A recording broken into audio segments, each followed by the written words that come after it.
There is a ball of diameter 0.4 meter and we are trying to move it on a stairs or steps. हम 0.4 metre की ball है उसको steps पे चढ़ाने की कोशिश कर रहे हैं by the help of two forces F1 and F2. F1 is applying on the y-axis and F2 is applying on the x-axis. So the movement of force created by both the forces F1 and F2. Now the movement of force created by F1 is equal to force into perpendicular distance.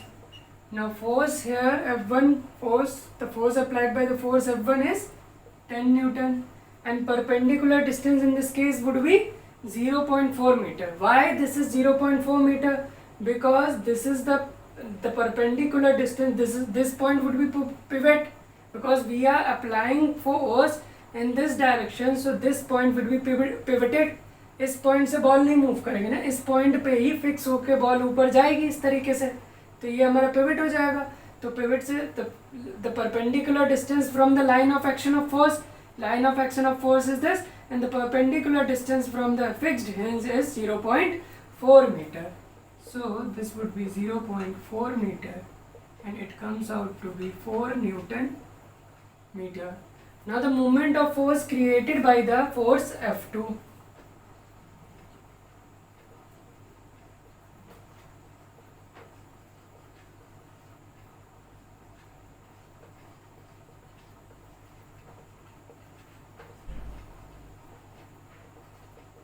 F2 would be force into perpendicular distance. Now force F2 is 10 Newton and perpendicular distance would be what? Now here also it would be the fixed. अगर हम ऐसे ball को push करेंगे तो इस point के about ही तो वो रोटेट करेगी, इस पॉइंट के अबाउट. तो perpendicular distance would be this. If we are taking this forward, this force forward, and the perpendicular distance this would be this. This would be the radius of this circle. Now the radius of this circle would be diameter divided by 2. The diameter is 0.4 meter divided by 2, and it comes out to be 0.2 meter. So here it would be 10 into 0.2 and it comes out to be 2 Newton meter.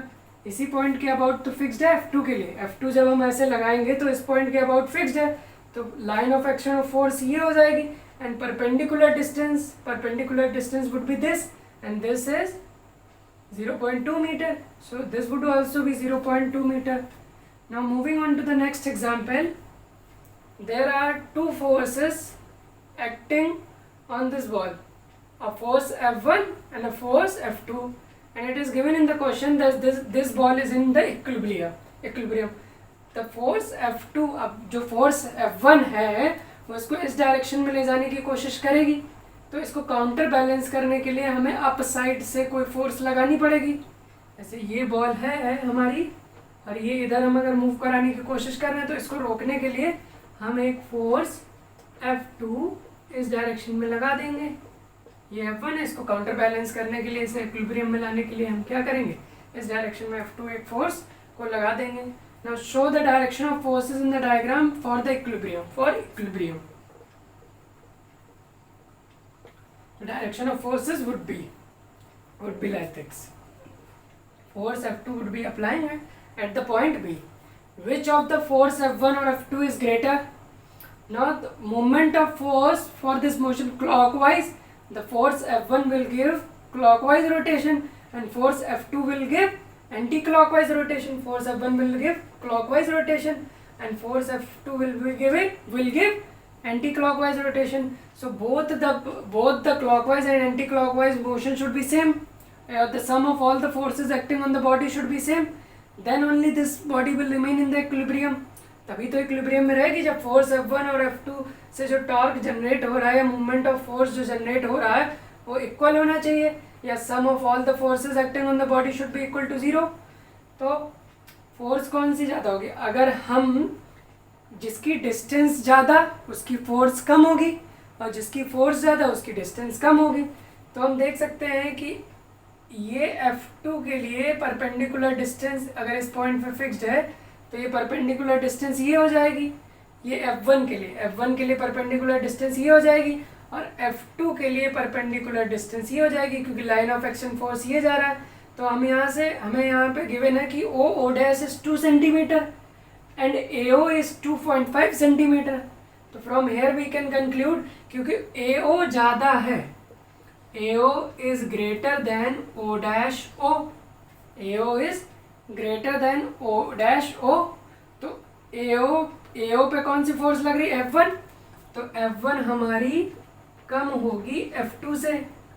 इन दोनों का multiply करके जो torque generate होगा वो इसके बराबर होना चाहिए, और वो हो रहा है। ठीक है, अगले क्वेश्चन में क्या दिया है? Find the ratio between the forces F1 and F2। तो हम मूवमेंट ऑफ फोर्स F1 के लिए जनरेट कर देंगे। Movement of force for F1, movement of force for F1 कितना हो जाएगा? F1 into AO dash, AO is 2.5 centimetre, और we can convert it into metre divided by 100। अगर हम ना भी करें तो फर्क नहीं पड़ना, क्योंकि हमें तो रेशियो ही निकालना है। 100 वो तो ऑटोमेटिकली कट जाएगा। अब मूवमेंट ऑफ फोर्स F2 के अबाउट निकालेंगे। तो F2 into O dash is 2 centimeter divided by 100. Now the ratio of both the things, MO F1 upon MO F2 कितना हो जाएगा? F1 into 2.5। तो ये मूवमेंट ऑफ फोर्स दोनों के अबाउट क्या होगा? सेम होगा, तभी तो ये बैलेंस्ड है इक्विलिब्रियम में। अगर इक्विलिब्रियम में है then movement of force F1 MO F1 is equal to MO F2। तो हम यहाँ से लिख सकते हैं F1 into 2.5 upon 100 is equal to F2 into 2 by 100। 100 से 100 कैंसिल हो जाएगा। अब हम यहाँ पे क्या लिख सकते हैं? F1 by F2 is equal to 2 upon 2.5. This would be 20 upon 25. 5 4s are 20, 5 5s are 25. Now F1 by F2 would come out to be 4 by 5. 4 is to 5. Now moving on to the next question. There are two parallel lines and equal and opposite forces of 5 Newton acting on it, and the distance between both the lines is 2 meter. Now there are two fixed pivot points given. One is at X and one is at Y. Now calculate the total movement of two forces about the point X and Y. तो हम सबसे पहले X के about calculate करें। X के about the pivot point X। तो इस pivot point X से ये परपेंडिकुलर डिस्टेंस कितनी हो जाएगी इस फोर्स के लिए? 1 मीटर। और इस पिवट पॉइंट के लिए इसके ये परपेंडिकुलर डिस्टेंस कितनी हो जाएगी? 1 मीटर। फोर्स ऐसी है, परपेंडिकुलर डिस्टेंस है, ये डिस्टेंस कैसी है? परपेंडिकुलर, तो 90 डिग्री पे ला करें। तो अबाउट X निकालें। तो ये जो F2 है ये क्लॉकवाइज देगी, ये F2 कैसी देगी? क्लॉकवाइज रोटेशन देगी। और ये जो F1 है ये भी कैसी रोटेशन देगी? क्लॉकवाइज। तो दोनों मिलके कैसी अबाउट पॉइंट X पे कैसी रोटेशन जनरेट करेंगे? क्लॉकवाइज। तो हम कैलकुलेट करते हैं। F1 के लिए moment of force about F1 is equal to F1 into 1। F1 is 5 into 1, that is equal to 5 Newton meter clockwise. Which was clockwise. Now movement of force F2 about point X is F2 into 1 meter. F2 is 5 into 1 is equal to 5 Newton meter clockwise. Now the total turning effect generated is in the clockwise and clockwise. अगर clockwise और anti clockwise होता तो एक को हम positive ले लेते, एक को नेगेटिव लेते. हमारे साइन कन्वेक्शन में हमने पढ़ा था कि एंटी क्लॉकवाइज को हम पॉजिटिव लेंगे और क्लॉकवाइज को नेगेटिव लेंगे, तो वो इससे सब्ट्रैक्ट हो जाता और हमारा नेट टर्निंग इफेक्ट हमें पता चल जाता है. लेकिन इसमें तो दोनों क्लॉकवाइज है ना. अगर दोनों क्लॉकवाइज हैं then these two both of these would be added. MOF1 plus MOF2, this would be 5 Newton meter plus 5 Newton meter is equal to 10 Newton meter clockwise. Clockwise turning effect would be generated. Now moment of force about the point y. Moment of force about the point y.